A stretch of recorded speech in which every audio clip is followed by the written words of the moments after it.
So this is a time for discussion, reports, questions, comments, obstacles, joys. This is your time.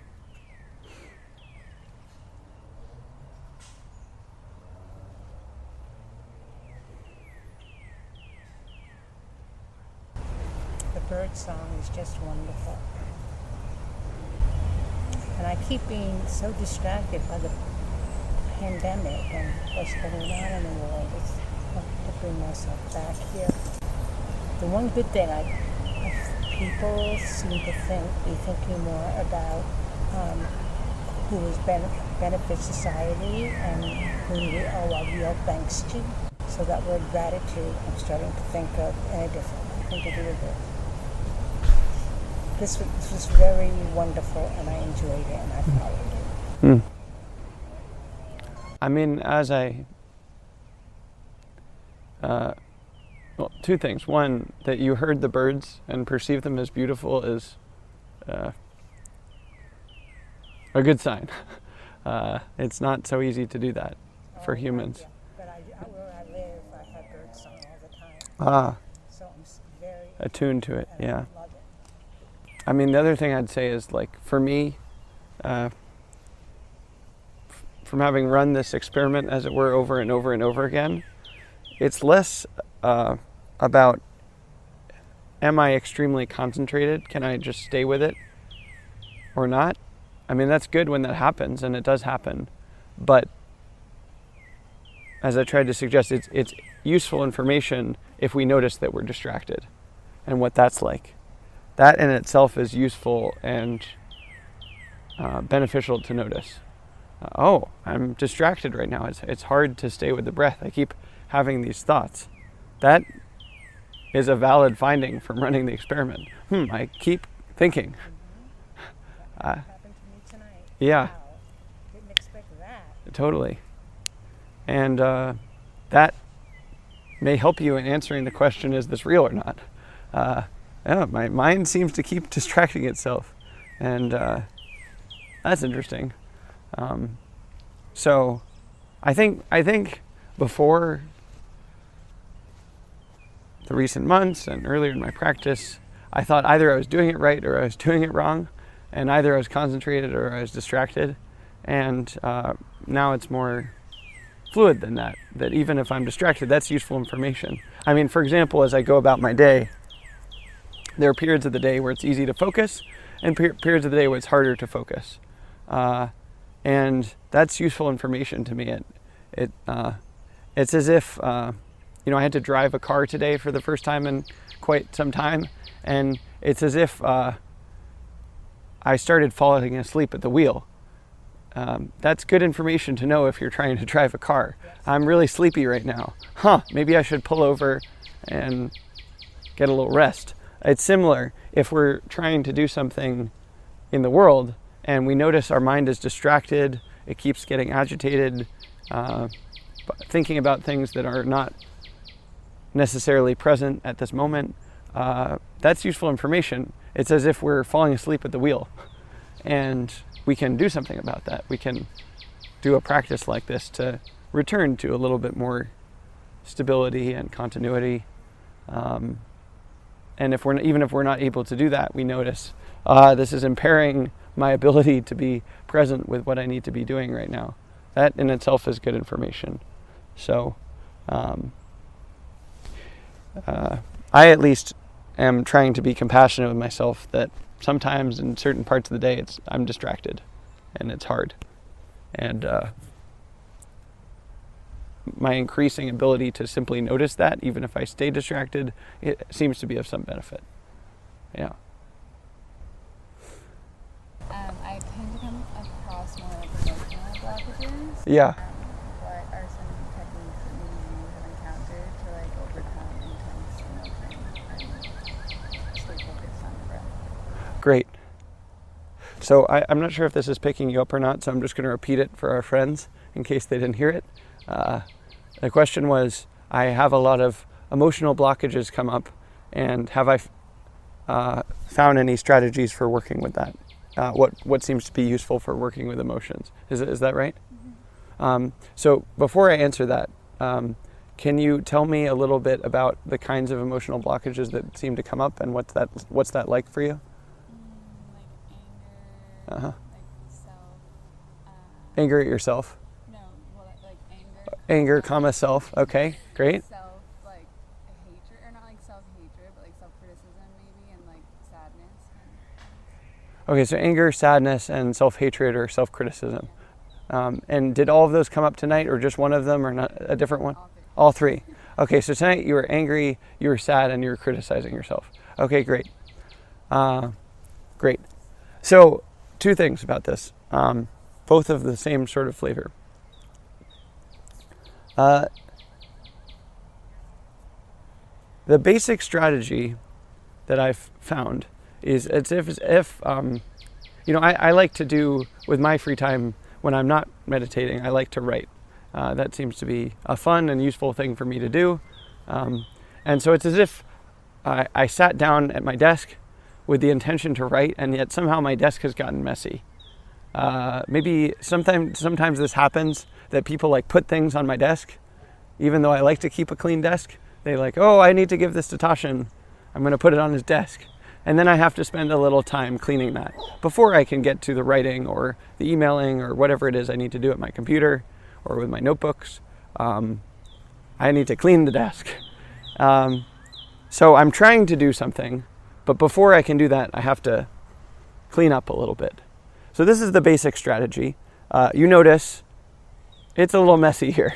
I've got these emotions coming up. And it's not that emotions are bad or invalid. It's that if you're trying to run this kind of experiment with the breath or another meditation technique, it's going to be hard to do that work if you have the emotions come up. Now, there are other strategies where you sort of explore the emotions and see what that's like in itself and see if you can find wisdom in it, for example, or there are other strategies than the one I'm mentioning, but for me, the one I tend to take is cleaning the desk, seeing how I can come to more clarity where the emotions aren't blocking me, but instead move through me fluidly.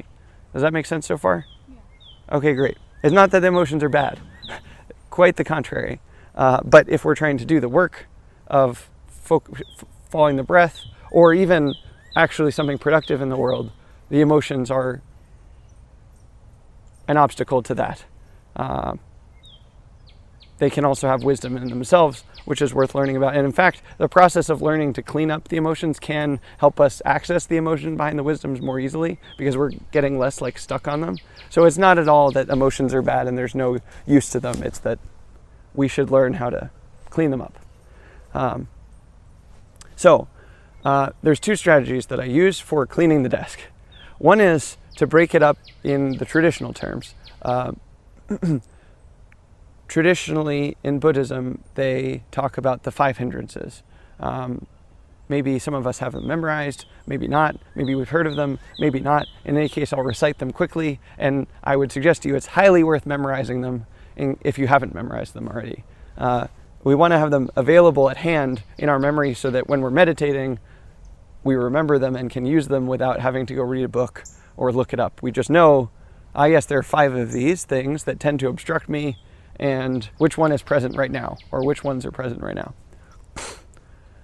So the first one is sensual desire. Typically this is sexual in nature, but it could also be, you're craving an ice cream, or you want to see a sunset even. It could be you're craving some kind of sensual desire. That's the first one. Second is hatred. Ill will is what they call it. It could be towards yourself, as you said. It could be towards others. In any case, hatred is an obstacle to doing something like following the breath.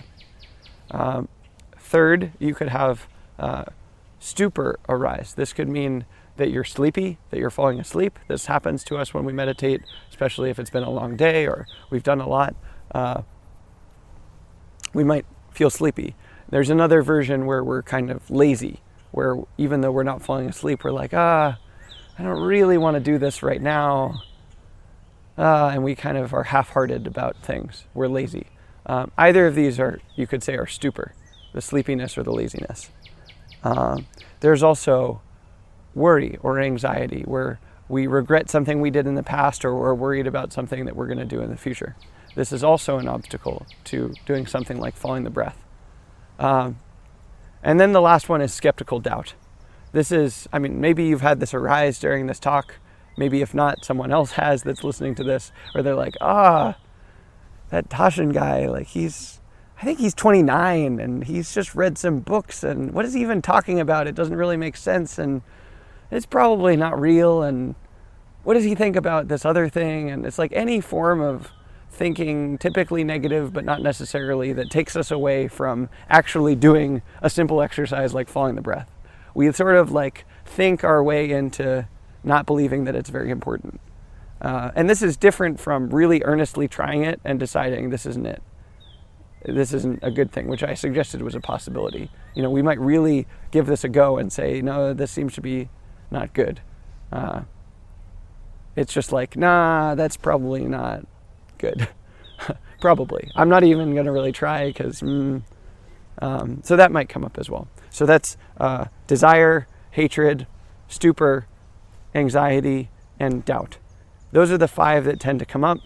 Some traditions talk about it simply as worry, the anxiety, or stupor, that those are the 2 main things that tend to come up. In any case, it's good to be familiar with these kind of obstacles. Each of those has particular strategies for working with them, and you can kind of learn for yourself how they tend to come up and what works for you to cut through them. It's as if we're gardening and we know that dandelions and ferns tend to be the weeds in our garden, and you pick a dandelion maybe a little differently than a fern, but you learn to recognize a fern and a dandelion and how to weed them when they're in your garden. Does that make sense? So I won't get into the strategies for those, the specific strategies for today, because you should look them up. Go look up the 5 hindrances online and find the traditional strategies. That could be a homework assignment, as it were. Memorize them and see what the traditional strategies are. Reflect on how they show up in your garden, as it were, and try solutions for them. But also because there's just a general strategy, which is mindfulness. If you have mindfulness of any kind, whether it's following the breath or even just noticing, oh yes, ill will is present right now. I'm angry. I'm angry at myself. I'm angry at someone else. Ill will is present right now. That in itself can cut through most of the problem. Just noticing, oh, I'm trying to garden and there's a fern here. Then the fern sort of naturally picks itself. You don't have to convince yourself to pick the fern. Similarly, when we notice, I'm angry, that's not helping. It can just dissipate on its own. Metaphor is a little stretched there, but so be it. But you can also learn and look up the particular strategies. So that's one thing, is checking if the 5 hindrances are present, which of them, and then somehow dealing with them. And you can learn how to do that by looking it up. It's a good exercise. I think it's good for our community at this time to go and look at the Buddhist sutras. I'm doing that more. Richard is doing that more. I think it's good for all of us to do that a little more. It's easy. You just look it up, the 5 hindrances, find a few of the scriptures, and read them. What do I do about this? So you might choose to do that. On the other hand, sometimes, especially I think for us modern folks in this world, we might have an obstacle that doesn't neatly fit into one of the hindrances. For example, even though I did not feel lonely in the cabin, I often feel alone. And usually it's actually in social settings. I'll be with people and I'll feel alone. This is just a feature of what it's like to be me. I'll be with people and I'll feel alone. Weirdly, when I actually am alone, I don't feel alone. That's not exactly one of the 5 hindrances, right? It's not sensual desire, it's not ill will, it's not worry, it's not stupor, it's not doubt. I think that's right. Maybe you'll tell me otherwise after you look it up. But it seems to me right now it's not neatly one of those 5. So when I have something like this, I use a tool that we use at the Monastic Academy called the bioemotive process. It's something that was created by Dr. Doug Tatarin. He's a Canadian psychologist. I think he's a psychologist. always get that mixed up with psychiatrists, but I think he's a psychologist, and he created a tool called the bioemotive process, which is sort of based off focusing, if you're familiar with that, but it's like an extension to that. The basic idea, you really have to learn it on your own, or work with someone like myself or Doug or maybe Richard, who is familiar with it, who can lead you through it. Doug has a course online you can take, but the basic idea is that the body has a natural way to process emotions, and you're relearning how to do that, because I, at least, many others, maybe even especially men, are not great in our culture at processing emotions. So I had to relearn it. This is what an emotion is and how to move through it in a useful way. And the basic idea is you notice that you're emotionally activated. You find words that match that, like, I feel sad right now. And that resonates in your body. Yeah, I really do feel sad right now. And eventually, when you find the right combination of words that you actually literally say out loud, you cry. You cry. So alone, I can just say that phrase, I feel sad and alone, and half the time I'll cry a little bit, because that's a feature of my psyche. And you kind of find these other words that tend to be like hot spots for you, like I tend to feel helpless, or I tend to feel hopeless, or there are other words in his system that. Do you interrupt the practice at that point, or are you maintaining the breath while you're doing the work? Oh yeah, so it's more like an interruption, but my purpose is to get back to the breath. So it's like cleaning the desk. You're at the desk, but you need to clean it before you can use it. Doing something different, but in service of the bigger thing. Yeah. Does that make sense? Does that make sense? Okay. Now, naturally, as you follow the breath more and more, you might have awareness of it as you do it. That's fine. It's not like you need to blot that out. But you kind of turn away from it to turn back to it when you're ready. So both of those kind of involve you going to do more research on your own. They've both been useful to me. I'd suggest starting with the hindrances, because you can read about them for free online. But if you want to investigate the other one for free, you just kind of find words that seem to match your experience and resonate in your body, and play with that until you cry. Yeah. And if you want, you can kind of learn the actual quote process from Doug or from me or someone else. But it basically involves speaking words that resonate with your body such that you cry. Yeah. Yeah.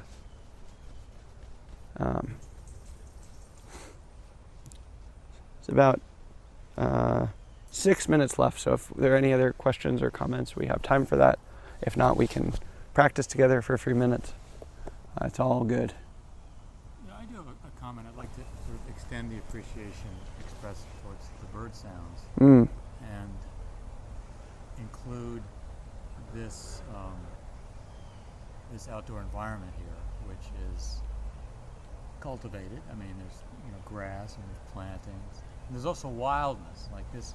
I've been loving this clump of plants over here that was planted and also let go wild.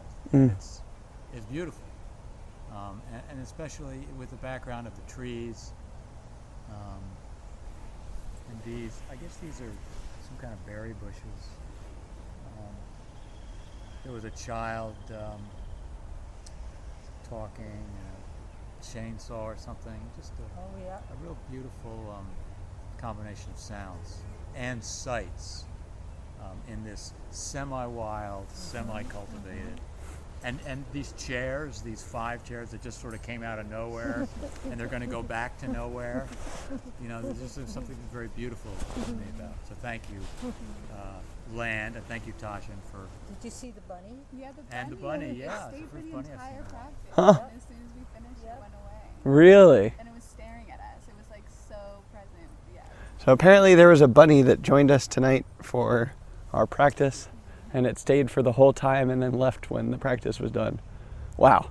And watched us. Watched us. Huh.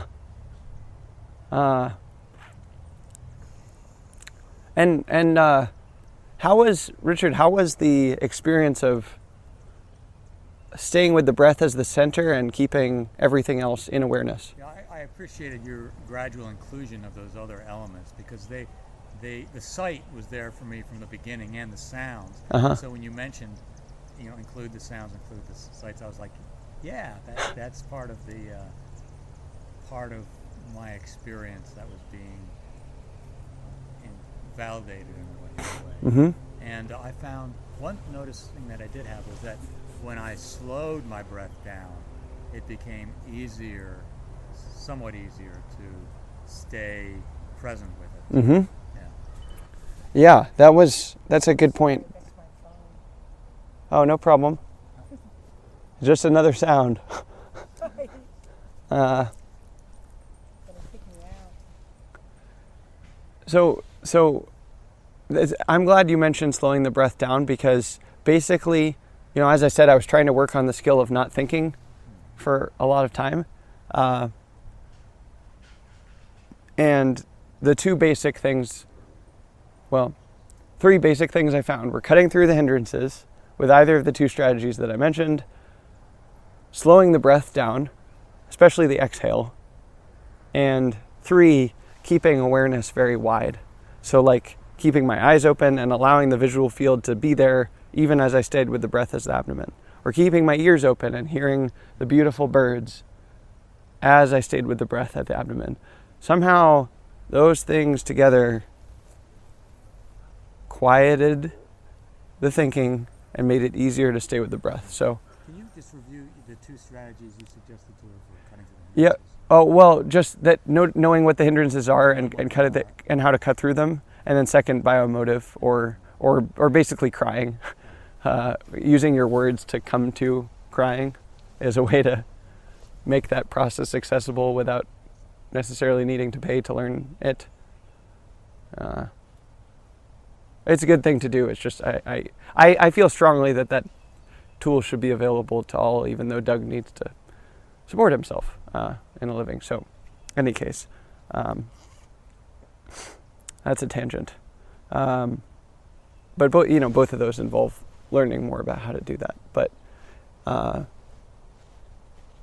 slowing the breath down and widening awareness also help when you're actually with the breath. You might have to do some preparatory work to get to the breath, but once you're there, that helps stay with it. And we really only had a chance to work with the broadened awareness tonight, but slowing the breathing is also a very valid and very useful strategy. Great. Yeah. I can't tell you how lovely it is to be with you and to have this community still here. It's not something that we should take for granted. Not only because of the circumstances that we find ourselves in, but because life is short, we will die, and this is a precious opportunity to investigate this question together of whether teachings are real or not. Should I base my life on it? So thank you for running this experiment with me and for being part of this community, and it's been a real joy to be with you tonight, so thank you.